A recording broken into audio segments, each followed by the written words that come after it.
Welcome everyone to another episode of Reimagining Cyber. Stan and Rob here. So Stan, who do we have joining us for this episode?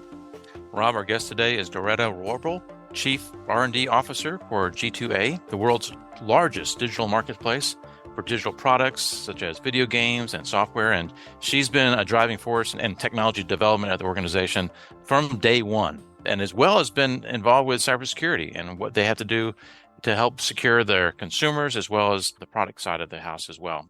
Dorota, I have to admit, I spilled the beans to my son, who is a big gamer, that I was interviewing the head of R&D for G2A, and he was like, "Really? Wow, that is so cool." So it is one of those things where I'm not really into video games. I was when I was young, but no longer. And he is seriously into all types, and he knows all about your company and the marketplace, and he uses it. And so just like, that's one episode I'm going to listen to. So.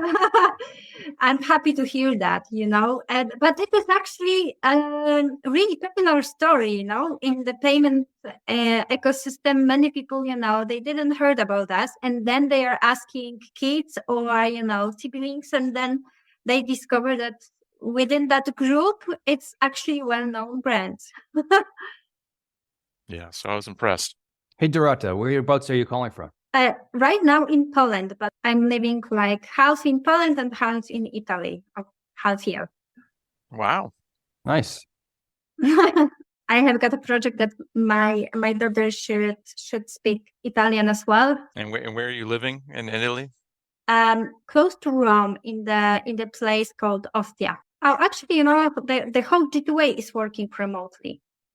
So we are in different places. Our marketing CMO is in Tenerife. Our CEO is in Netherlands. So many people in Hong Kong. So it's like a... Just doesn't matter, does it? Yeah, cappuccino is different everywhere. but the work that has been done, it actually, doesn't matter where you are, right? And G2A has just grown tremendously, right, over the last decade. I think did you guys get started in Europe?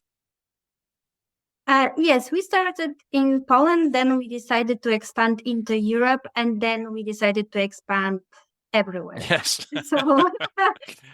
So one of the things I'd like to jump into with you, Dorota, is the journey that you've taken, because again, you've been there from the beginning at G2A, and just how rapidly things have evolved for your digital marketplace, again, from a global aspect as well. But kind of be precise on the portions of cybersecurity and building cybersecurity in, as you were really, again, transforming, but also quickly evolving and scaling what you needed to support, obviously, the marketplace's rapid growth. So maybe you can talk about, again, the kind of the cybersecurity elements throughout that journey. That would be helpful for the audience. Sure. So we started in 2010, and G2A was a regular online store with video games only. We observed a new trend to move from box distribution into the world of digital. In 2010, almost 70% of the market was physical. Nowadays, it's about 5%. Really? It's that kind of a difference between when you started and today.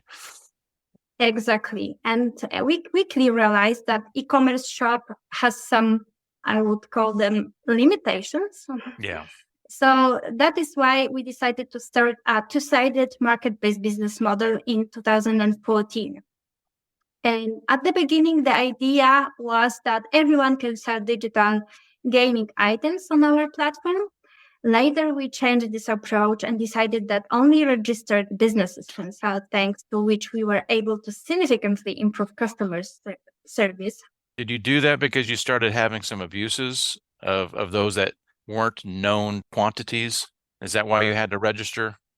Actually, because they were not treating customers as they should. And we've got difficulties in having customer service on the level that we wanted to have. Gotcha.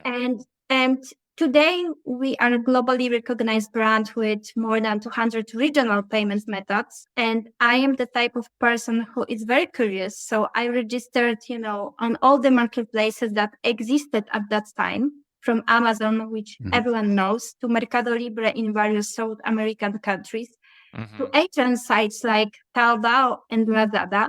And these experiences have helped us build a platform for digital items. So you just basically let's look at the whole panoply of what everybody else is doing, and sort of that was your research and trying to figure out, well, what works best and how can we possibly emulate the best practices. Exactly. And what would work for the digital items, because those marketplaces, they do both, right? Mostly with the physical stuff. And we were, trying to find out what are the perks for the digital product. And that's why we became a marketplace only for digital stuff. What were some then of the cyber kind of security elements that you kind of came across right through that learning, but then what are the things you had to take into consideration and start building in for your side? Yeah, and in particular, I think that we discovered that the products delivered within minutes can be vulnerable to outside attacks, right? Much more than physical one. And one of the ways for us to increase our security level is working with top security companies on the market like Akamai, Qualys, and Just. For example, we are covering the security of customer journey from the start to an end, or covering the protection from chairbacks with help of Just, but also technology is helping us a lot.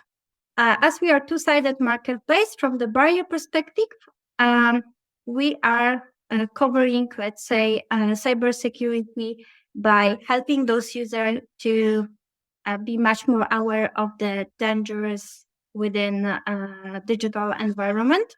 So one of the things, Dorota, as you're talking, that I'm trying to kind of connect the dots on is you've discussed from the digital marketplace, you have the buyer and the seller side, right? Exactly. So obviously in any sort of digital marketplace, there's concerns relative to fraud. What are some of the things that you've put in place to help identify, first and foremost, potential fraud, right? And then what are the other things that you've been able to actually extend that will help reduce fraud within G2A's environment? So the first step is ensure that offers you can find on the marketplace are safe as possible. The most critical ones focusing on vetting the sellers themselves. So our sellers have to go very strict 100-factor encompassing business verification process before they can start selling. And even after that, they have to present a proof of purchase of any item they put up for sale, and can sell only after it's been verified.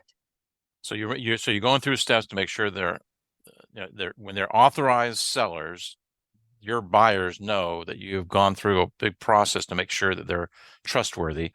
And then you're looking at the lineage as far as those items that they're selling to ensure that whatever that item might be is something they can truly sell.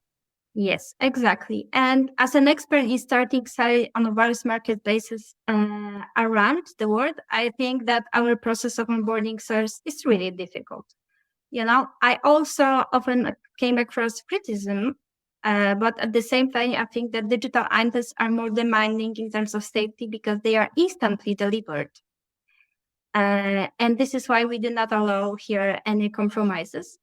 And many marketplaces think about how to offer, same day delivery. We don't have such problem. We have got 1-minute delivery. And our main concern is how to secure both sides of the transaction. So from one side, how to protect buyers, and for the other side, how to protect sellers, because sometimes buyers, they are trying to abuse. They are getting the product that they wanted, but still they are claiming chargeback. So when you're looking at the impact of regulations to the security aspects of your marketplace, which regulations are relevant, and how has that shaped your evolution as far as the security controls you're putting in place? We are working with many PSP providers, and that also means making sure that our marketplace standards are up to the security requirements. And in order to keep those partnerships up, we undergo regular audits by them, and they auditing representatives like Deloitte or PwC, which confirm that we are trustworthy and safe, and for them to entrust their partnerships with us. Of course, there is no marketplace in the world that isn't at risk of attempts at fraud. In that area, G2A has a very good track record with the global marketplace fraud rate lower than global average compared to the global average of 3.6%. We are a member of many organizations that search and implement new security solutions, like the Merchant Risk Council or Cross-Border Commerce. And we treat AI as the first line of defense in our security infrastructure to help us detect vulnerabilities before they lead to harm. However, I am a big fan of hybrid model. So from one point, we are relying on AI technology and solutions, but I also believe that human touch is really important, because fraudster and people who are trying to harm others in the digital space, they also have emotions, and only the humans can detect that. Yeah, humans might be better at detecting that. So you augment your AI ML kind of driven controls with human interaction, and I guess you also are outsourcing some of those security functions to external providers to help you with the security of your security posture. Yes, but we still have got a big internal team of cyber security specialists who are monitoring, and we really focus on monitoring what is going on with every transaction on marketplace, looking at the anomalies and trying to find out the behaviors behind, being sure that we are well protected. So right.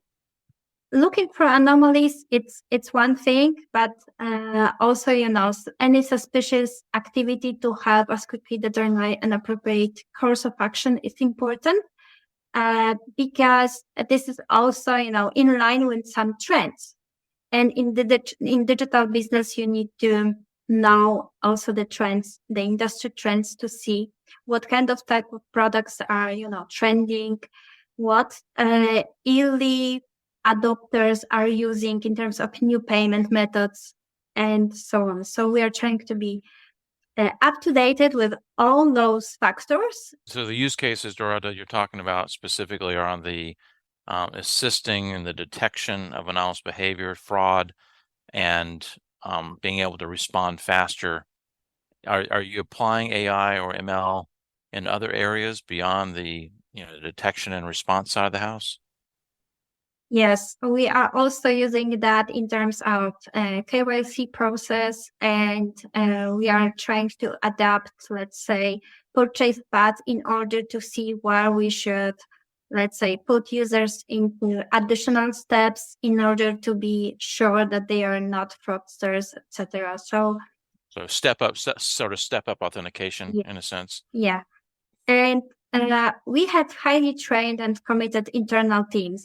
From the technology department, cybersecurity, and fraud prevention, those three, they have already started implementing some plans to address potential threats. But we believe also in terms of threats to the local payment methods with a simple and intuitive payment path. What we see, let's say, that those payment methods are getting much more popular, and big Bizone will gain the trust of buyers, and in the future will capture the majority of the payment market for one-off transactions. And for the returning customers, we are trying to tokenize payment options such as PayPal, Venmo, of course, Google Pay, Apple Pay. This is our kind of so part of the challenge, right? You're providing all these payment options, but you have to make sure each of these options are truly going to be trustworthy for the both sides, both parties, and you, right?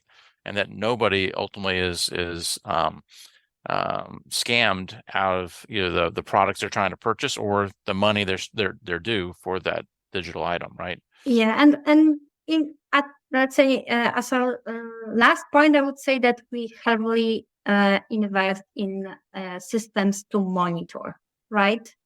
To be like monitored everywhere in terms of transactions on every market, being sure that we have get data instantly from every market in the world when we process transactions. Makes sense. Well, Dorata, we appreciate you coming on and sharing kind of digital marketplace aspects of what we've not covered in the past. So the rapid growth you had to go through, the global aspects of it, the regulatory pressures, right? The fraud elements you've touched upon, what you're doing today and where you're going next with the power of AI from both the good and the bad side of it, we've discussed. So we appreciate you coming on and sharing your story. Thank you very much. It was really nice to talk to you. Really appreciate it. Thank you, Dorota. Hello, producer Ben here, and as you've just heard, online payment security is essential for success as an e-commerce company. But how safe is payment security, and what are the payment system cybersecurity solutions? Well, Reimagining Cyber episode 66, How Does Payment Security Work, is the place to turn to if you want to find out more.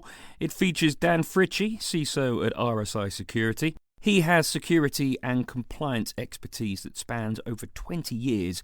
Here's a clip, and you'll hear him use the acronym PADSS. In case you don't know, that stands for Payment Application Data Security Standard. In that sense, and they're getting more specific, right? So, I would have said in the past, PADSS was built on top of a network security standard, which had some inherent problems because you're trying to look at an application from a network perspective. And so this clears all that up. It refocuses, like I said at the beginning, on the way that application security is done differently today than it has been in the past, and it allows for the development process to be looked at as well. That was Dan Fritchie, CISO at RSI Security. Thanks for listening. We have some great guests coming up over the next few weeks, so be sure to make a date with Stan and Rob every Wednesday when the episodes come out. The best way to do that is to follow or subscribe to the podcast. Goodbye.